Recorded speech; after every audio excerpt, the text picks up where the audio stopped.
ఓం అస్మద్గురుభ్యో నమ. కాశ్యపాన్వయ సంజాతం నారాయణ పదాశ్రితం శ్రీమన్నారాయణం వందే యతీశ్వర శ్రియాజుషం. ఆచార్య దివ్య తిరుడలే శరణం. భగవద్బంధువులారా, రామానుజులు వారు 216 అడుగుల దివ్యమంగళ విగ్రహ స్వరూపాన్ని మనం సేవించుకుంటున్నాం. సేవింపరో జనులారా చేరి మొక్కరో అని మనకి అన్నమాచార్యులు గారు పెరుమాళ విషయంలో కీర్తించినట్టుగా మనమందరం కూడా త్వరలో అందరం కలిసి భగవత్ రామానుజాచార్య స్వామివారిని సేవించుకుందాం. ఆ దివ్యమంగళ విగ్రహ స్వరూపాన్ని సేవిస్తే చాలు. శ్రీమతే రామానుజాయ నమః అంటే చాలు. మనకి ఆ రామానుజుల వారిని ఒక్కసారి రామానుజ అంటే చాలు. మనలో ఉండేటువంటి పాపాలు, మనలో ఉండే దోషాలు, మనలో ఉండేటటువంటి చెడు ఆలోచనలు అన్నీ తొలగిపోతాయి. మనందరికీ అనేక శుభాలు కలుగుతాయి.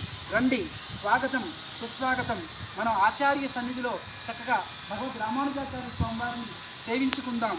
మన సాకేత రాముడి యొక్క సన్నిధానంలో ఉండే భగవద్ రామానుజాచార్య స్వామివారిని సేవించుకుందాం. బోల్ భాష్యకార్ మహారాజుకి జై, బోల్ జీర్ స్వామి మహారాజుకి జై. జై శ్రీమన్నారాయణ.